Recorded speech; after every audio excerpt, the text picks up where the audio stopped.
It was interesting what your son said when he was speaking at the Hall of Fame ceremony, and he said that you made ordinary Indian immigrants especially, feel a sense of belonging, Yes. feel a sense of accomplishment almost as if they were sharing in Yes. your glory, and gave them a sense of confidence that they could do it too, Yes. gave them a reason to dream and a reason to believe. Did you realize that you had that kind of impact on people? I didn't know it at the time till they told me, meaning when I was 18, 19 years old. At 19 years old, I'm playing on the center court at the US Open, and first Indian on American television ever in any walk of life. And people telling me across the country and other parts of the world that they're a resident in a hospital, writing these letters to me. They're a resident in a hospital, and the chief of the hospital wouldn't give them time of day till he saw me play. And then he looked for him, looked for her, and found them to say how much they thought of me when they met me. Either whether the kids, I signed their autograph or took pictures or whatever. In 19, 20, 21, that's a young age to be faced with that. And then I went on from there and there and there and there and there, where what it did for an Indian in small towns and big cities was so powerful that it made me feel like I had literally had to win more, not just for me, And it was not just the winning and losing, but it's also the way we carried ourselves overseas, and the importance of, one look at me, I will always be Indian, irrespective of where I live. It's not getting away from it. Yes. Okay, so I feel so solid and secure and happy and thrilled about it. Today, Yes. but back then, at 19, Yeah. when you were on the tour, Yes.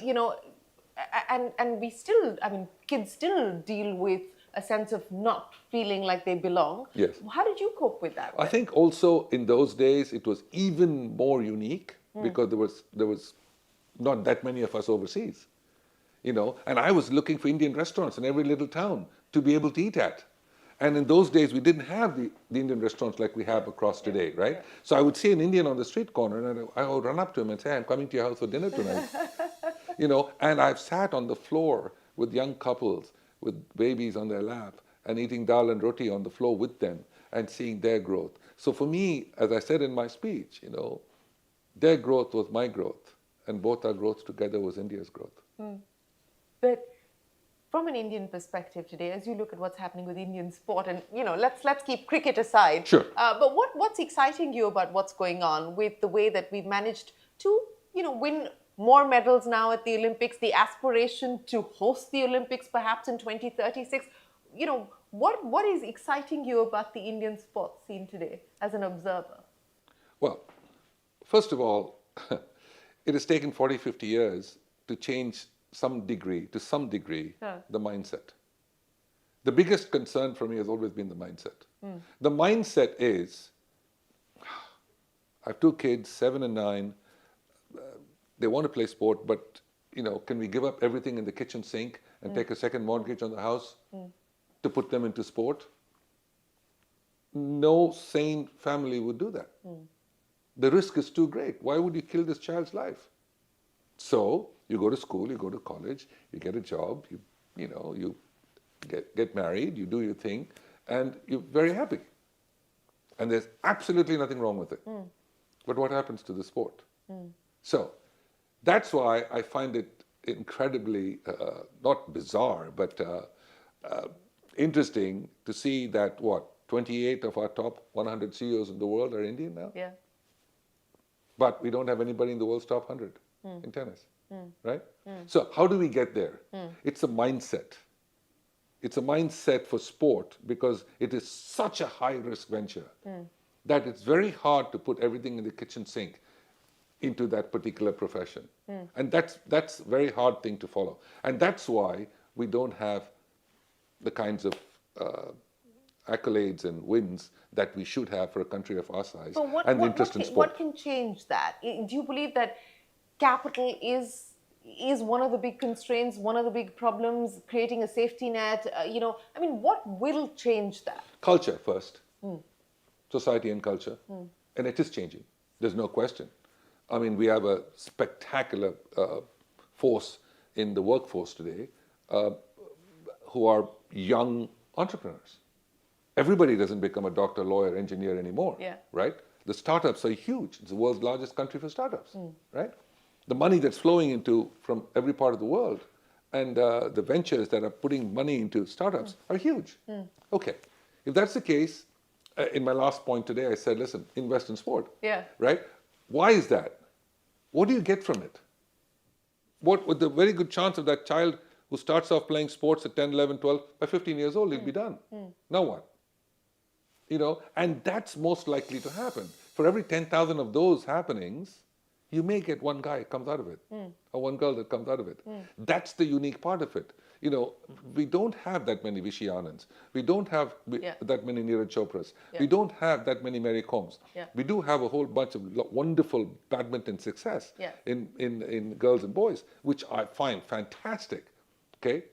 But that's about it. Collectively in individual sports, since independence, collectively, we have won less medals than one American athlete. One guy has won more than all of us put together since independence. How do we take that? You know? So I just find it amusing because we don't pay enough attention to sport professionally. This is if we want to compete. If you want to compete with the world and you want to go after... Similarly with wanting to host the 2036 Olympic Games. I think that's wonderful. India hosting the 2036 Olympic Games would show the world who we are in a way that has no filter, right? And there is no hospitality in the world, in a country, better than us, by a long shot. I have been and I've traveled, and I've stayed in the best places, and I've stayed in the worst places. And our hospitality, because of its people, of our people, is nothing short of paradise. Okay, that's a given. But we cannot afford to host the Olympic Games unless we are willing to be guaranteed a spot in the top 5 of the medal count. Otherwise, it's not worth it. I mean, from where we are to 2030, it's not a long way off. No, it's not. It's not. It's 10 years out. 10 years is a very short span of time to try to create anything. Especially a champion. Oh, you can create a software. Yes, you can. When they were talking about AI today, I was thinking to myself, we might be better off creating an artificial Indian. That might be our best shot. That probably might be the best shot at this point in time. So you know, changing the mindset, creating a culture, investing in sport. Who does the heavy lifting there? The government, the private sector? I mean, who does the heavy lifting? The government creates policy, right? No question. I think the government truly has bigger fish to fry. I mean, we continue to work on clean water and sanitation and healthcare and Medicare for everyone in the country, and make sure that every child can read and write, and to go into the rural areas and do all of that. That is by far number one. There's no question. But the corporates in the country who are all doing well, let's pick the top 100, for example, and I've said this on numerous occasions. If every CEO in the country tells the government that he's going to allocate this much money to a sport of his choice, okay, and he gets the deduction for it and the write-offs and whatever else the government can help with. Not the government putting in the money, it's the corporates putting in the money. And 100 companies put it, whatever the minimum is to be able to get that deduction, I have no doubt in my mind that they'll do it. You take 80% of that money and put it into sport of their choice. The balance 20% goes into a blind pool. Okay? So 100 companies, 200 companies do this. The blind pool is fairly large. So let's say 8 out of 10 decide to pick cricket, or 7 out of 10 decide to pick cricket. The other 3 are picking, let's say it's tennis, football, and something else, right? Which is fine. But 80% of it goes into their choice, and 20% of it goes into a blind pool. Now, you've got something that you can work with to buying the best of any kind of tutoring that you need. Everything. from dietitians to trainers to everything that goes along with the family that needs to make this athlete. Okay, that still doesn't do anything for the athlete. Okay, now the commitment from the athlete needs to be total. Yeah. So total, forget about your friends, forget about your education, forget about your family, forget about everything that you like in life. And when you're 17 years old, boy or girl, you can't have another girlfriend or boyfriend. That's it. Your commitment is entirely to your success so that we're going to see the tricolor flying. That's the only goal in your life. Okay, that's hard. It's very hard. Now, this is all barring injury. You know, injury happens all day long. Yeah. Today, I'm injured in every part of my body. And I need to be able to sleep on the floor at various great hotels because of my back. And you don't realize that till your career is over. Yeah. Okay, we risk everything at that time because it's worth it, right? Now, to do all that, then you've done the maximum of what you can do. Now, the last piece of that puzzle is to make sure that if he or she does not make it at the highest level, that he or she is protected with a backup of a good job, good life in society. So a safety net. Absolutely. So the blind pool essentially goes on to create not just the enabling ecosystem and the environment, but eventually also the safety. Yes, exactly. Yeah. And let's try it. Let's try it, see what happens. You know, and I feel fairly confident that from the areas, and frankly, most of our talented kids are from the rural areas and from the smaller cities and towns. I think we will have a good shot if we really give it a push, a real push. We don't have to reinvent the wheel. Everything is out there. Everything is, it's been done a million times. Okay, and we've seen it firsthand. I was there when Carl Lewis ran in '88. I carried the Olympic torch at the '88 Games. I know what it is. I know that feeling. So when we say tennis has changed today to what it was when I played, yes, tennis has changed, the court has changed, the balls have changed, the racket has changed. But the one thing that hasn't changed is the feeling at 4, 5, 15, 30. That has not changed.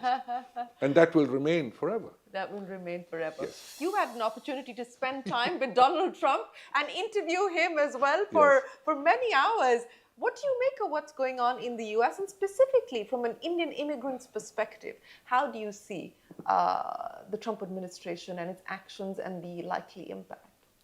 Well, obviously, it would be one thing we know for sure, and that is, you know, he loves shaking up the status quo. Which, nothing wrong with that. People come in, they change, you know, they change the sheets, they change the curtains, they change everything in your house when they come in, especially to the people's house in America, which is the White House. So when you look at someone like this, he's not the norm. He's never been in politics. He never run for public office. The only thing he's ever done was run for president. And when I spoke to him, it was right before he ran for president in his first term. In the first term. And needless to say, it's a completely different second term would be for him, because he comes in with more thinking. He's been there, done that, and I think this is the way to do it. But at the end of the day, let's not forget all his background. He's been a real estate mogul. He's made deals his whole life. You know, he thinks there's everything is the art of the deal, and so on and so forth. And when you talk to him as well, that's the feeling you would get, as you did as well. So I think for me to see what he's done, and putting all the people around him also, but it's one way of thinking. You need some pushback. So you do need a good opposition as well to be able to help make a conversation meaningful, right? But coming back to the immigrant visa issue, I think from his perspective, he's looking for excellence, and it can come from anywhere, because he wants America, in his words, great again. And I think when you look at it and you look at what others can bring to the table, I mean, look, we have a guy who would never have dreamt of Indian origin to be head of the FBI, you know, and the ATF at this point, acting director of the ATF. You have we have 5 or 6 members of Congress, obviously. We have others who have served in office in the Biden administration. You know, just brilliant people. So I think he's looking for the best people to actually make a difference to what he has to offer from the US. Plus also, yes, I think stated clearly that if someone goes and studies in America, Yeah. They should be given a green card once they finish their education, right off the bat. So those are all positive signs as to where people might want to go. Now, I'm not saying every Indian needs to go away and study elsewhere, but I think as long as everyone does what they need to do to be able to help India and the relationship with the new place they're living in work well together, which is where I think also Indiaspora comes in a big way, is to bring people together. This is because you know more about where you came from and you know more about the people you're living in the community with. I think makes a big difference and it can help.